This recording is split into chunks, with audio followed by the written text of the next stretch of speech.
നമസ്കാരം. ഞാൻ doctor P Lakshmi Ammal, പട്ടം SUT ആശുപത്രിയിലെ ഗൈനക്കോളജിസ്റ്റാണ്.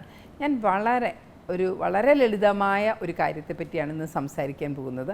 വളരെ ലളിതമെങ്കിലും സ്ത്രീകൾക്കും കൗമാരപ്രായക്കാർക്കും ബുദ്ധിമുട്ടുണ്ടാക്കുന്ന ഒരു വിഷയത്തെപ്പറ്റിയാണ് സംസാരിക്കാൻ പോകുന്നത്.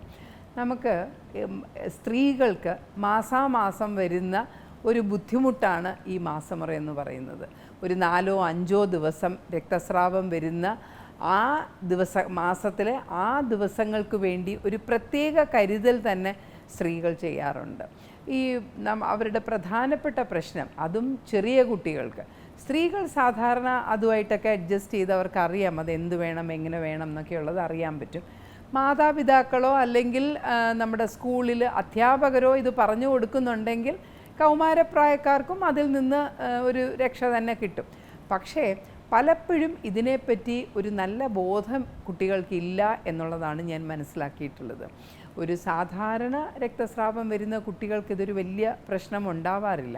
പക്ഷേ കൂടുതൽ ദിവസം രക്തസ്രാവം നീണ്ടു നിൽക്കുന്നവർക്കും പാഡ് വെച്ചിരിക്കുന്ന ആ തുണി നല്ലപോലെ നനഞ്ഞ് അത് എപ്പോഴും മാറ്റുകയോ അല്ലെങ്കിൽ സമയത്ത് മാറ്റാൻ പറ്റാതാവുകയോ ചെയ്യുന്ന കുട്ടികൾക്കും ഞാൻ പറയുന്ന പ്രശ്നം ഒരു വലിയ തലവേദന തന്നെയാണ്. അതായത് ഈ പാഡ് ഇപ്പോൾ നമുക്ക് മാസക്കുളി സമയത്ത് മെൻസ്ട്രുവൽ കപ്പ് ഒരു സൊല്യൂഷനായിട്ടുണ്ടെങ്കിലും അതൊരു പ്രചാരം സിദ്ധിച്ചിട്ടുണ്ടെന്ന് എനിക്ക് പറയാൻ വയ്യ.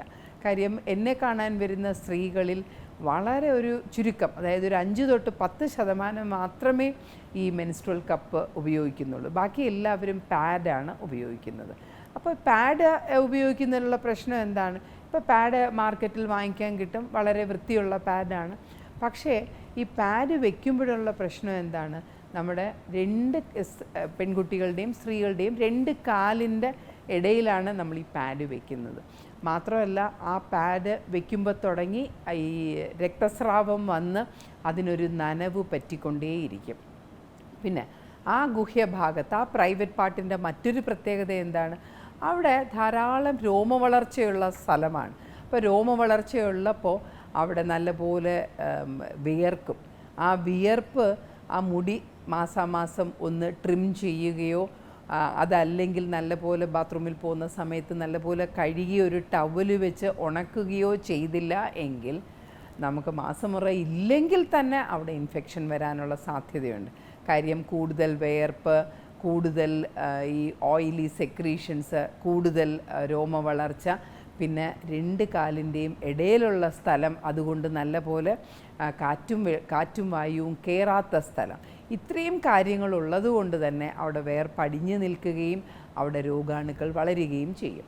അതിൻ്റെ കൂട്ടത്തിൽ നനഞ്ഞ പാഡ് രാവിലെ തൊട്ട് രാത്രി വരെയും, രാത്രി കിടക്കുമ്പോൾ തൊട്ട് രാവിലെ വരെയും 5-6 ദിവസം വെച്ച് കഴിയുമ്പോൾ അവിടുത്തെ ആ തൊലിക്ക് ഒരു നനവ് കൂടി ആ സ്ഥലത്ത് നമുക്ക് ബാക്ടീരിയ വളരാൻ തുടങ്ങും. നമ്മൾ പണ്ടറിയാം, ഈ കിണറൊക്കെ ഉള്ളവർക്കറിയാം, കിണറ്റിൻ്റെ കരയിൽ പായൽ വളരുന്ന പോലെ, അല്ലെങ്കിൽ കിണറ്റിൻ്റെ സൈഡിൽ പായൽ ഈർപ്പം തട്ടിക്കഴിയുമ്പോൾ പായൽ വളരുന്നത് പോലെയാണ് ഇതിനിടയ്ക്കുള്ള ആ തൊലിപ്പുറത്ത് ഫംഗസ് വളരുന്നത്. അപ്പോൾ അങ്ങനെ വരുമ്പോഴത്തേക്കും ആ തൊലിയുടെ ആരോഗ്യം പോവും, അത് പെട്ടെന്ന് പൊട്ടുകയും ചെയ്യും. ഫംഗസ് ഇൻഫെക്ഷൻ വന്നു കഴിഞ്ഞാൽ ചൊറിച്ചിൽ വരും. ഫംഗസ് ഇൻഫെക്ഷൻ ഇല്ലാതെ തന്നെ ആ തൊലി നനഞ്ഞ് അവിടെ പൊട്ടൽ വന്നു കഴിയുമ്പോഴത്തേക്കും കുട്ടികൾക്കതൊരു വലിയ ഈർഷ്യയായിട്ട് മാറും. പിന്നെ ഈ നനഞ്ഞ് ആരോഗ്യമില്ലാത്ത തൊലിപ്പുറത്ത് പലതരത്തിലുള്ള അണുബാധയും വരാനും പറ്റും. അപ്പോൾ ഇതിനൊരു മാർഗം എന്താണ്? നമുക്കൊരു നല്ല മെൻസ്ട്രുവൽ ഹൈജീൻ വേണം. അതായത് നമുക്ക് ഈ മാസമുറ സമയത്ത് ഒരു ശുചിത്വം നമ്മൾ പാലിക്കണം. എന്താണ് ഈ ശുചിത്വം? നമുക്കിപ്പോൾ കല്യാണം കഴിക്കാത്ത കുട്ടികളും മെൻസ്ട്രുവൽ കപ്പ് വളരെ സേഫായിട്ട് ഉപയോഗിക്കുന്നുണ്ട്. അല്ല പാഡാണ് ഉപയോഗിക്കുന്നതെങ്കിൽ പാഡ് നമുക്ക് മിനിമം 4-6 മണിക്കൂറിൻ്റെ ഇടയിൽ മാറ്റണം. അതിനും മുമ്പ് നനയുന്ന കുട്ടികളാണെങ്കിൽ അതിന് മുമ്പും മാറ്റണം. പക്ഷേ ഒരു പകൽ സമയം 2-3 പ്രാവശ്യം എത്രത്തോളം രക്തസ്രാവമുണ്ട് എന്നുള്ളതനുസരിച്ച് അത് മാറ്റി വെറും വെള്ളം കൊണ്ട്, സോപ്പും ഡെറ്റോളും ഒന്നും ഉപയോഗിക്കാനേ പാടില്ല, വെറും വെള്ളം കൊണ്ട് കഴുകി തുടച്ച് പുതിയ പാഡ് വയ്ക്കണം. രാത്രി നമുക്ക് കൂടുതൽ രക്തസ്രാവം ഉണ്ടാവുന്നവരാണെങ്കിൽ അടിയുടുപ്പൊക്കെ നനയുന്നിടം വരെ കിടക്കരുത്. ഇടയ്ക്ക് പോയി ആ പാഡൊന്ന് മാറ്റാനുള്ള സൗകര്യമുണ്ടാക്കണം. സ്കൂളുകളിൽ പോകുമ്പോൾ ആവശ്യത്തിനുള്ള പാഡ് കൊടുത്തയക്കാനും അത് കളയാനുള്ള കവറും അമ്മമാർ കൊടുത്തയക്കാൻ ശ്രദ്ധിക്കണം. പിന്നെ ഒരു ശകലം ചൊറിച്ചിലെന്ന് പറയുമ്പോൾ തന്നെ ഡോക്ടർമാരെ കൊണ്ട് കാണിച്ച് അതിനുള്ളൊരു ചികിത്സ എടുക്കേണ്ടതുമാണ്. നന്ദി, നമസ്കാരം.